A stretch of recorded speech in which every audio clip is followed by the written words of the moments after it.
nagmamadali siya, busina siya ng busina. Although, sabi ko lang, mag-ingat ka. Sir, ba't mo ako pininahan? Feeling ko doon po na nag-trigger yung...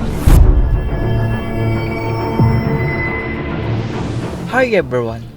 Nananawagan po ako sa LTO na imbestigahan itong si Boy Libag dahil tila nagsiselfone siya at nakabitaw ang kamay sa manubela habang nagmamaneho. Sa video na ito ay panoorin natin ang setup ni Boy Libag at ang iba pang mga kamote na makikita natin sa kalsada. Panoorin natin ang video na ito.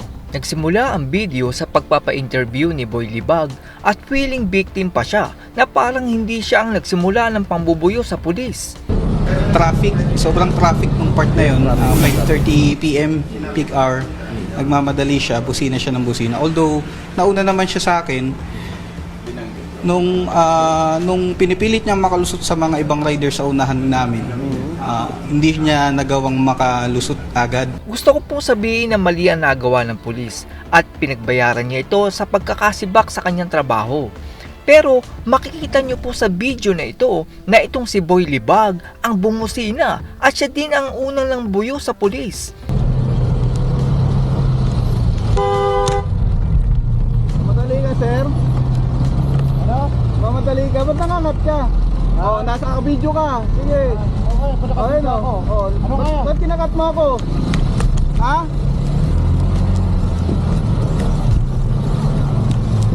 Mamadali ka, alam mo traffic. Ano? Sinabi ni Boy Libag na ang pulis ang na-trigger na taliwa sa video. Pakinggan natin ang sinabi ni Boy Libag. Una nasa likuran ako. Okay. Ngayon po nung gumawa siya ng way para makasingit, pumunta siya sa left side ng isang motor.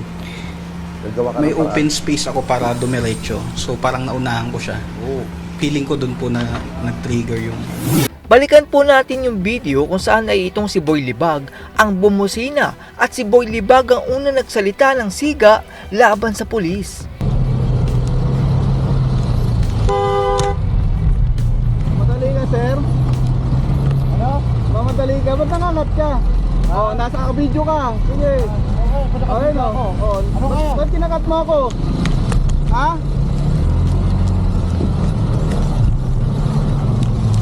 Mamadali ka, alam mo traffic. Ano? Nakakainis ang kasinungalingan ni Boy Libag dahil siya daw ang hinabol ng pulis. Pakinggan natin ang sinabi ni Boy Libag. Hinabol niya ako and then Hinabol ka. muntik niya na akong mabangga. So, Pinusinahan ko po siya. Naramdam po, sabi ko lang, mag-ingat ka. Sir, ba't mo ako pininahan? Naka-uniforme ka. Sir, bakit naman ganito? Tingnan nyo po itong video na ito dahil ang pulis na nga ang lumayo. Pero itong si Boy Libag ay siya pa ang humabol sa pulis.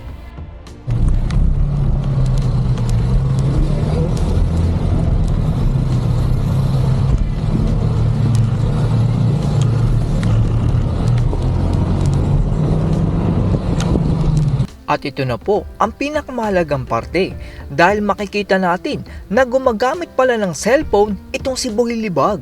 Kaya nung tinapik siya ay nawalan siya ng balanse. Meron po tayong batas na Anti-Distracted Driving Act kung saan ay ipinagbabawal sa driver ang paggamit ng cellphone habang nagmamaneho. Opo, mali talaga ang ginawa ng pulis dahil posibleng nauwi sa maluba ang kinahinatnan ni Boy Libag. Pero dapat din itong si Boy Libag ay mabigyan ng leksyon dahil sa paggamit niya ng cellphone at pangbabastos sa pulis. Nagtaka kasi ako kung parang mahina lang naman ang tapik ng pulis pero natumba agad si Boy Libag. Yung pala ay nakabitaw itong si Boy Libag sa manubela habang ang isang kamay niya ay nakapiga ng konti sa gas. Panigurado na kapag may nadaanan na itong si Boy Libag na lubak ay panigurado na maaksidente siya. Isa pa ay hindi nakapokus ang isip ni Boy Libag sa kalsada kundi sa cellphone. Mapapansin din na bago matumba si Boy Libag ay pinilit pa niyang hawakan ng cellphone para hindi ito mabasag. Ganun pa man ay mali din ang nagawa ng pulis dahil siya ang last move upang madisgrasya si Boy Libag. Hindi naman sana magagawa ng pulis iyon kung hindi binuyo at binuli ni Boy Libag ang pulis. Ang nakakaawa lang po dito ay nasibak sa trabaho ang pulis. Feeling ko ay mabait naman yung pulis na yun at talaga lang na napatid ang kanyang pasensya dahil sa pangbubuyo ni Boy Libag. Ikaw ba naman yung tumakbo ka na, lumayo ka na at binilisan mo ang takbo, pero itong si Boy Libag ay hinabol ka pa. Panoorin natin ang tila basag na moral ng pulis dahil sa pagka-preskon sa kanya na ang dahilan ay ang pambubuyo ni Boy Libag. Hey, sir, may pagkakataong nairita ba kayo kaya yun ang isa sa nagtulak sa inyo para siya ay itulak yung kanyang motorsiklo? Hindi po, sir. Hindi ko kayo napikon. Ba't tinulak mo? Uli ka napikon. Sagot. Oh, anong dahilan mo? Ba't tinulak mo? Uli ka napikon.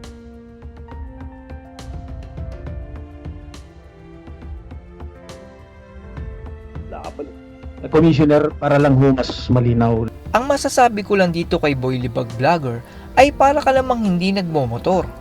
Ako bilang nagmomotor din ay paminsan-minsan ay merong hindi ko inaasahang nagkakat na motor sa aking harap. Kaya ang mga daliri ko ay nakaabang na agad sa preno kung sakaling nasa traffic. Para kung sakasakaling may magkakat, mapipiga ko agad ng preno at upang hindi na rin magkaroon ng disgrasya o banggaan. Hindi naman sinasadya ng pulis iyon at malaki pa naman ang space kahit dumiretso pa si Boy Libag.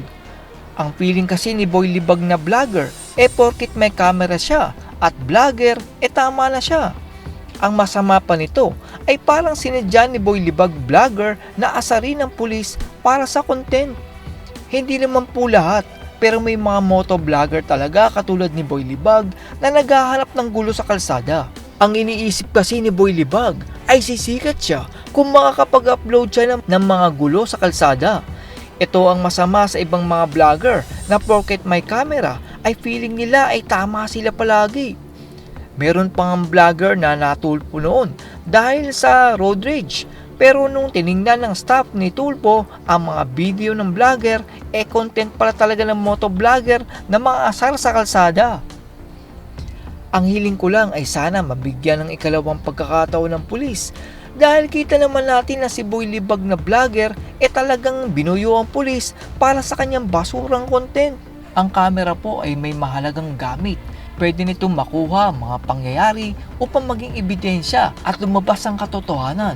Pero wag naman natin itong gamitin sa kasamahan at mag-cut ng ilang bahagi para magmukha tayong biktima at ang iba ay masama. Sa ngayon po ay deactivated na ang Facebook account ng vlogger. Sayang ang iyong mga followers dahil panigurado na nahirapan ka para makuha ang mga followers na yun. Pero sa isang upload ng maling video ay lahat ay nabura na sa'yo. That's all everyone. Salamat sa inyong panonood. This is Chuck and you're watching Biker Drone.